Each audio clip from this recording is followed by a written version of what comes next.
அனைவருக்கும் இனிய வணக்கங்கள். இறை வேதம் சேனலுக்கு உங்களை அன்புடன் வரவேற்கிறோம். இன்று நாம் பெரிய ஞானக்கோவை என்னும் நூலின் சுருக்கத்தை அறிந்து கொள்ளப் போகிறோம். பெரிய ஞானக்கோவை என்றால் என்ன? ஞானம் என்ற சொல்லுக்கு இங்கு புத்தக அறிவு மட்டும் அர்த்தமல்ல, வாழ்க்கையை உள்ளிருந்து உணர்ந்து பார்க்கும் விழிப்பு. நான் யார்? எது உண்மை? நாம் ஏன் துன்பப்படுகிறோம்? மரணம் என்றால் என்ன? கடவுள் எங்கே? என்ற அடிப்படை கேள்விகளுக்கான உள் அனுபவத் தேடல். அதுதான் இங்கு ஞானம். கோவை என்றால் முத்துக்களை கயிற்றில் கோர்த்த மாலை போல பல சிந்தனைகள், பாடல்கள், உண்மைகள் ஒன்றோடொன்று கோர்க்கப்பட்ட தொகுப்பு. அதனால் பெரிய ஞானக்கோவை என்பது சாதாரண பாடல் தொகுப்பு அல்ல. அது மனித வாழ்க்கையை வெளியிலிருந்து அல்ல, உள்ளிருந்து ஆராயும் ஆன்மீக கண்ணாடி. இந்த நூலின் மைய நோக்கம் மனிதன் எதற்காக பிறக்கிறான், எதற்காக வருந்துகிறான், எதற்காக ஆசையில் விழுகிறான், எதற்காக இழக்கிறான், எதற்காக இறப்பை பயப்படுகிறான், இதற்கெல்லாம் தீர்வு என்ன? இவைகளை நேராக முகத்தில் சொல்வது. இந்த நூல் உனக்கு ஆறுதல் சொல்வதில்லை, மாயையை கிழித்து காட்டும்.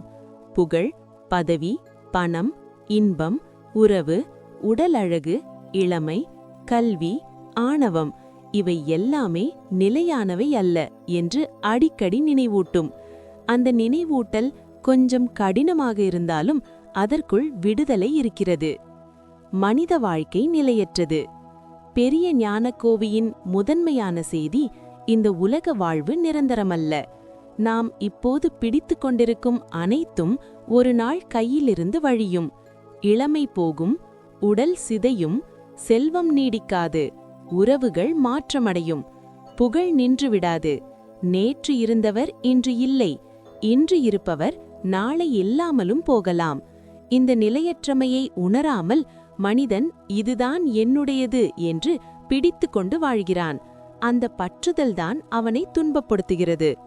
இது வெறும் சோக பார்வை அல்ல, மாறாக இது உண்மை பார்வை. நிலையற்றதே நிலையற்றதே என்று பார்ப்பதே ஞானத்தின் முதல் படி.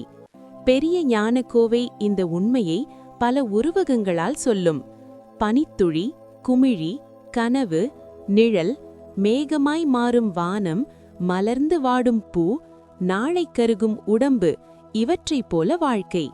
நிலையற்றது என்ற உண்மை மனதில் ஆழமாக பதிந்தால் மனிதனின் ஆணவம் தானாக உடைந்து போகும். அப்போது அவன் ஓடிக்கொண்டிருக்கும் வாழ்க்கைக்கு சற்று நின்று கேள்வி கேட்கத் தொடங்குவான். உடல் உண்மையா, ஆன்மா உண்மையா? இந்த நூல் உடலை வெறுக்க சொல்லவில்லை, ஆனால் உடலே நான் என்று பிடிக்காதே என்று கூறுகிறது. உடல் ஒரு கருவி, அது மண்ணாலானது, ஒரு நாள் மண்ணாகிவிடும். அதற்காகவே ஒருவன் முழு வாழ்க்கையையும் செலவழித்தால் இறுதியில் வெறுமைதான். சித்தர் மரபில் உடம்பு ஒரு ஆலயம் என்றும் அதே நேரத்தில் நிலையற்ற கலப்பும் என்றும் இரு கோணங்களில் பார்க்கப்படுகிறது. அதனால் உடலை பராமரிக்க வேண்டும், ஆனால் உடலிலேயே அடையாளம் முடிந்துவிடக்கூடாது. பெரிய ஞானக்கோவை நமக்கு ஒரு கடினமான கேள்வி கேட்கிறது. உடம்பு போனால் நீ போய்விடுவாயா? இந்த கேள்வியே ஆன்மீக சிந்தனையின் கதவை திறக்கும். நாம் உயிர் அல்லது ஆன்மா பற்றி சிந்திக்கத் தொடங்கும்போதுதான் வாழ்க்கையின் உள்ளார்ந்த நோக்கம் புரியத் தொடங்குகிறது. உடல் நோய், வயது, அழுகை, மரணம் ஆகியவற்றிற்கு உட்பட்டது. ஆனால் சுத்தமான சாட்சி உணர்வு, காண்பது, அறிதல், இருப்பது, அது வேறு பரிமாணம். அந்த உணர்வை அடைவதே ஞான மார்க்கம். ஆசை துன்பத்தின் வேர். பெரிய ஞானக்கோவை மனித துன்பத்தின் மூலமாக ஆசையை காட்டுகிறது. ஆசை இல்லாமல் வாழ்க்கை நடக்காது. ஆனால் அளவில்லாத பற்றாசை, பேராசை, காமம், கோபம், பொறாமை, போட்டி மனப்பான்மை, நான் பெரியவன் என்ற அகங்காரம் இவை எல்லாமே மனிதனை உள்ளிருந்து எரிக்கின்றன. உலகில் பெரும்பாலான மனிதர்கள் வெளியில் யாரோ தங்களை பாதித்ததால் துன்பப்படவில்லை, அவர்கள் மனம் தங்களையே தின்று கொண்டிருப்பதால் துன்பப்படுகிறார்கள் என்பதே இந்த மரபின் கடுமையான பார்வை. ஆசை நிறைவேறாதபோது துக்கம், நிறைவேறினாலும் இழந்துவிடுமோ என்ற பயம், இழந்தால் வேதனை, அதனால் ஆசை மனிதனை அமைதிக்கு கொண்டு போகாது. அதற்கு பதிலாக அது தற்காலிக மயக்கத்தையே தரும். இதனால் பெரிய ஞானக்கோவை உலகத்தை விட்டு போக சொல்லவில்லை, உலகத்தை உணர்ந்த வாழ சொல்கிறது. உனக்கு தேவையானதை எடுத்துக்கொள், ஆனால் அதில் அடிமையாகாதே என்பதே அதன் சாரம். கையில் பொருள் இருக்கலாம், உள்ளத்தில் பற்றாக இருக்கக்கூடாது. வீடு இருக்கலாம், அகங்காரம் இல்லாமல் இருக்க வேண்டும். குடும்பம் இருக்கலாம், அவர்களை என்னுடைய சொத்து என்று பிடிக்கக்கூடாது. இந்த நுண்ணிய சமநிலையே ஞானப்பாதை. மாயை என்றால் என்ன? மாயை என்ற வார்த்தை பலருக்கு மந்திரம் போல தோன்றும். ஆனால் பெரிய ஞானக்கோவையில் மாயை என்பது எளிய உண்மை, உண்மையல்லாததை உண்மையாக காணும் மனநிலை. பணம் இருந்தால் பாதுகாப்பு என்ற மாயை, அழகு இருந்தால் நிலைத்த இன்பம் என்ற மாயை, பதவி இருந்தால் மதிப்பு என்ற மாயை, பிறர் பாராட்டினால் நான் முழுமையானவன் என்ற மாயை, உடல் நானே என்ற மாயை, இந்த உலகமே இறுதி உண்மை என்ற மாயை. மாயை என்றால் உலகமே இல்லை என்றல்ல, உலகத்தை தவறாக புரிந்து கொள்வதே மாயை. உதாரணமாக, கண்ணாடியில் தோன்றும் உருவம் உண்மைதான், ஆனால் அதை மனிதன் என்று போய் அணைத்தால் அது மாயை. அதுபோல வாழ்க்கை உண்மைதான், ஆனால் அதை நிரந்தரம் என்று பிடித்துக்கொண்டால் அது மாயை. பெரிய ஞானக்கோவை மாயையை உடைக்கும் மொழியில் பேசுகிறது. அது சில நேரங்களில் நையாண்டியாகவும் இருக்கும். மனிதர்கள் தங்கள் உடம்புக்கும் ஆசைக்கும் அடிமையாகி நான் என்னுடையது என்ற வட்டத்திலேயே சிக்கிக் கொண்டிருப்பதை சித்தர்கள் பலமுறை கிழித்து காட்டுகிறார்கள். இதன் நோக்கம் அவமதிப்பு அல்ல, விழிப்பு உண்டாக்குதல். அகங்காரம் மறைந்திருக்கும் பெருமெதிரி. இந்த நூலில் மிக முக்கியமான எதிரி வெளிப்புற பகைவர் அல்ல, அகங்காரம். நான் செய்தேன், நான் தான் அறிவாளி, என் குடும்பம், என் சாதனை, என் செல்வம், என் மதம், என் வழி மட்டுமே சரி, இப்படி பெருமைப்படும் மனமே மனிதனை உண்மையிலிருந்து தள்ளுகிறது. அகங்காரம் இருக்கும் வரை கற்ற கல்வியும் பயனில்லை, வழிபாடும் மேல்மேல்தான், தியானமும் ஆழம் பெறாது. ஏனெனில் மனம் தன்னை விட்டுவிடத் தயாராக இல்லை. பெரிய ஞானக்கோவை பல இடங்களில் இப்படி படிக்கச் செய்கிறது. நாம் எதை எவ்வளவு கற்றிருந்தாலும் இறப்பின் முன் நாம் எவ்வளவு பலவீனமானவர்கள், நாம் எவ்வளவு பெருமை கொண்டிருந்தாலும் ஒரு நோய் வந்தால் உடல் எவ்வளவு சீக்கிரம் தாழ்த்தி விடுகிறது. நாம் எவ்வளவு செல்வம் சேர்த்தாலும் ஒரு கணத்தில் அதை விட்டே போக வேண்டும். இந்த உணர்வு மனதை சுருக்குவதற்கல்ல, தூய்மைப்படுத்துவதற்காக. உண்மையான பக்தி என்ன? பெரிய ஞானக்கோவை வெளிப்புற சடங்குகளை முற்றிலும் நிராகரிக்காது, ஆனால் உள்ளமில்லா சடங்கு பயனில்லை என்று வலியுறுத்துகிறது. கோவிலுக்கு செல்வதும், பூஜை செய்வதும், ஜெபிப்பதும், விரதம் இருப்பதும் எல்லாம் மனிதனை உள்ளுரை சுத்தத்திற்கு கொண்டு சென்றால் மட்டுமே அர்த்தமுடையவை. இல்லையெனில் அவை வெறும் பழக்கம். உண்மையான பக்தி என்றால் மனம் தாழ்மையடைதல், பொய் குறைதல், ஆசை கட்டுப்படுதல், கருணை அதிகரித்தல், பிறரை இகழாத நிலை, குருவின் வழிகாட்டலை ஏற்கும் பணிவு, தன்னைத்தானே ஆராயும் நேர்மை. அதனால் இந்த நூலில் கடவுள் எங்கே என்ற கேள்விக்கு மறைமுகமாக வரும் பதில், கல்லிலும் இருக்கிறார், கோவிலிலும் இருக்கிறார், ஆனால் மிக முக்கியமாக உன் விழித்த உள்ளத்தில் இருக்கிறார். அந்த உள்ளம் சுத்தப்படாதவரை புற வழிபாடு முழுமை பெறாது. குருவின் முக்கியத்துவம். சித்தர் மரபில் குரு மிகவும் முக்கியமானவர். காரணம், புத்தகங்கள் வழிகாட்டலாம், ஆனால் அனுபவ பாதையில் ஒருவர் தடுமாறலாம். மனம் தன் மோசடிகளை தானே கண்டுபிடிக்க முடியாது. அங்கே குரு விளக்காக நிற்கிறார். குரு என்றால் வெறும் ஆசான் அல்ல, உன்னுள் இருளை கிழித்து உண்மை நோக்கி திருப்புபவர். சில நேரங்களில் சொல்வார், சில நேரங்களில் சும்மா இருப்பார், சில நேரங்களில் உன் அகங்காரத்தை உடைப்பார். அதுவே அருள்.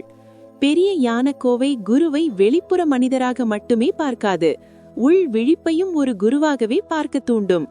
ஆனால் பொதுமகனுக்கு நடைமுறையில் புரியும்படி சொன்னால், உன்னை புகழ்பவரை விட உன்னை விழிக்கச் செய்பவரே குரு. பிறப்பு இறப்பு சுழற்சி.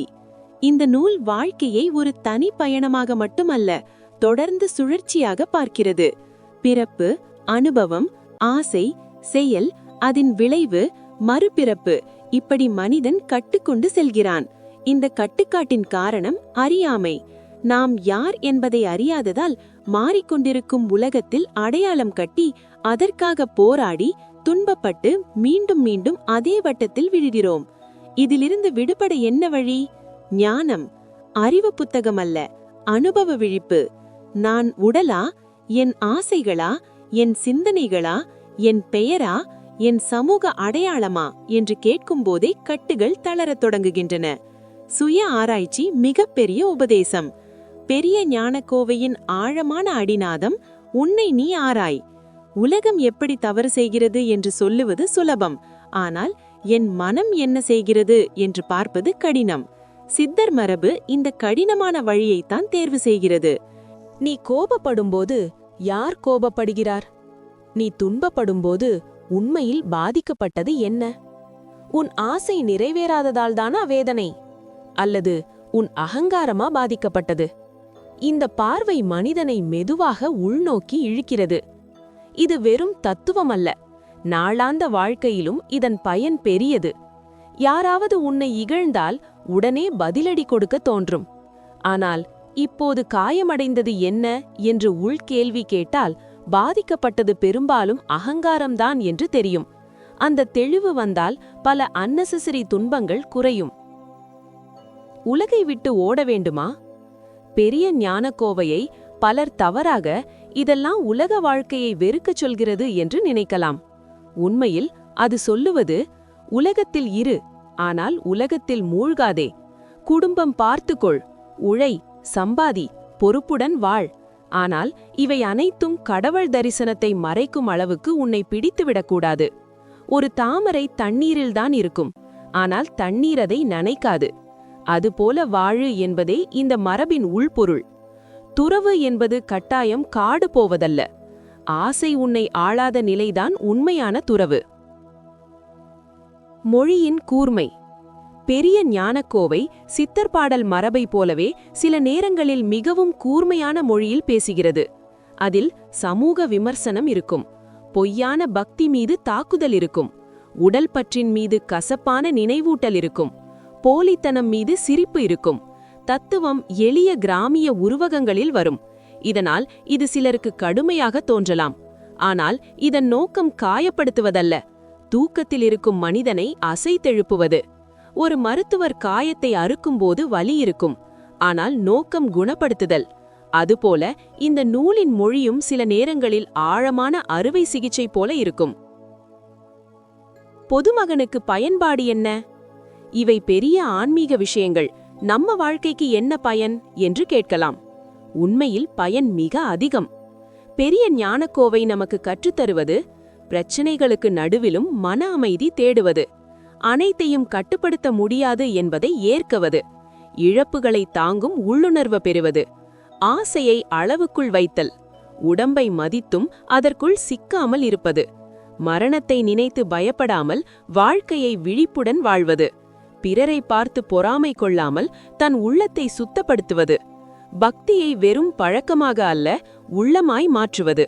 ஒருவன் இந்த நூலை உண்மையாக புரிந்தால் அவன் வாழ்க்கை வெளியே உடனே மாறாமல் இருக்கலாம், ஆனால் உள்ளே பெரிய மாற்றம் நடக்கும். அவன் தன் வெற்றியிலும் அமைதியாக இருப்பான், தோல்வியிலும் சிதறி போக மாட்டான். ஏன் சித்தர்கள் இவ்வளவு உடல்நிலையின்மையை பேசுகிறார்கள்? இது ஒரு முக்கியமான கேள்வி. சித்தர்கள் உடம்பு அழுகும், இறப்பு வரும், வாழ்க்கை தற்காலிகம் என்று திரும்ப திரும்ப சொல்வதன் காரணம், மனிதன் பெரும்பாலும் இந்த உண்மையை மறந்து வாழ்கிறான். மனிதனின் எல்லா பெருமைகளும் நான் இங்கே நீண்ட காலம் இருப்பேன் என்ற மறைமுக நம்பிக்கையின் மீது கட்டப்பட்டவை. அந்த பொய்யை சித்தர்கள் உடைத்து விடுகிறார்கள். மரணத்தை நினைப்பது மனச்சோர்வல்ல, அது வாழ்வை உண்மையாக்கும் ஞாபகம். நாளை நமக்கு உறுதி இல்லை என்ற உண்மை தெரிந்தால் இன்று நாம் குறைவாக சண்டை போடுவோம், அதிகமாக அன்பு கொடுப்போம், நேரத்தை வீணாக்காமல் இருப்போம், அகங்காரத்தை சற்றேனும் விடுவோம், நம் உள்ளத்தை திருத்த முனைவோம். இதுவே பெரிய ஞானக்கோவையின் நடைமுறை ஞானம். கடவுள் அனுபவம், சொல் கடக்கும் நிலை. இந்த நூல் கடவுளை பற்றி கருத்துக்களாக மட்டும் பேசுவதில்லை, அனுபவமாகச் சுட்டுகிறது. கடவுள் ஒரு உருவத்தில் மட்டும் அடைபடுபவர் அல்ல. அவர் பெயராலும் வரையறுக்கப்பட மாட்டார். அவர் புத்தகத்தில் மட்டும் இல்லை, அவர் உணரப்பட வேண்டியவர். சித்தர்கள் பலர் சொல்லுவது போல உள்ளம் சுத்தமடைந்தால், ஆசை அடங்கினால், மனம் தெளிந்தால், குரு அருள் கிடைத்தால் அந்த இறைநிலை அனுபவமாக திறக்கும். அந்த அனுபவத்தை வார்த்தையில் சொல்ல முடியாது. சொல்லும்போதே அது குறைந்து விடுகிறது. அதனால் பல சித்தர் பாடல்களில் புதிர், உருவகம், மறைநடை, முரண்பாடு போல தோன்றும் வாக்கியங்கள் வரும்.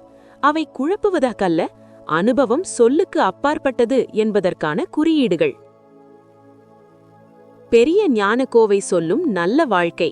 இந்த நூலை மொத்தமாக சுருக்கினால் அது நமக்கு சொல்லும் நல்ல வாழ்க்கை இதுதான். உலகத்தில் வாழ், ஆனால் உலகமே இறுதி என்று நினைக்காதே. உடம்பை பேணி, ஆனால் உடமே நீ என்று நினைக்காதே.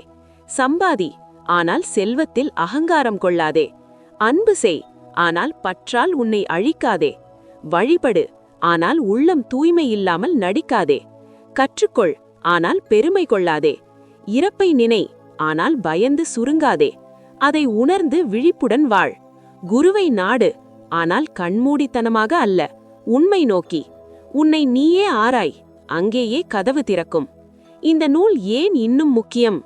இன்றைய காலத்தில் பெரிய ஞானக்கோவை இன்னும் முக்கியமானது. ஏனென்றால் நவீன மனிதன் வெளியுலகில் மிகுந்த வளர்ச்சியடைந்திருக்கிறான். ஆனால் உள்ளுக்குள் அமைதி குறைந்திருக்கிறது. கைபேசி இருக்கிறது, மன அமைதி இல்லை. தகவல் அதிகம், தெளிவு குறைவு. தொடர்புகள் அதிகம், தனிமையும் அதிகம். பண ஆசை அதிகம், திருப்தி குறைவு. இந்த காலத்தில் பெரிய ஞானக்கோவை ஒரு பழைய நூலல்ல, மனித மனத்தின் நிரந்தர நோய்களுக்கு மருந்து சொல்வது. இது உன்னை வேறு மதமாக மாற்ற வரவில்லை. இது உன்னை உன்னிடமே திருப்பிக் கொண்டு வர வருகிறது. நீ எதற்காக ஓடிக்கொண்டிருக்கிறாய்? எதை பிடிக்கிறாய்? எதை இழந்து பயப்படுகிறாய்? உண்மையில் நீ யார்? இவையெல்லாம் இன்னும் உயிருள்ள கேள்விகள். அதனால்தான் இந்த நூல் இன்னும் உயிரோடு இருக்கிறது. எளிய இறுதி முடிவு. பெரிய ஞானக்கோவை முழுவதும் சொல்ல வருவது இதுதான். இந்த உலகம் நிலையற்றது. உடல் அழியும், செல்வம் நீடிக்காது, புகழ் பொய்யானது, ஆசை தீராதது. அகங்காரம் கட்டுப்படுத்தாதால் மனிதன் சிதைகிறான். பொய்யான பக்தி பயனற்றது. உண்மையான குரு அரியவர். உள்ளார்ந்த விழிப்பே ஞானம். தன்னை அறிதலே விடுதலைக்கான வாசல். கடவுள் வெளியே தேட வேண்டியவர் மட்டுமல்ல, உள்ளே உணர வேண்டியவர். மனித வாழ்க்கையின் உண்மையான வெற்றி உலகை வெல்வதல்ல, தன் அறியாமையை வெல்வது.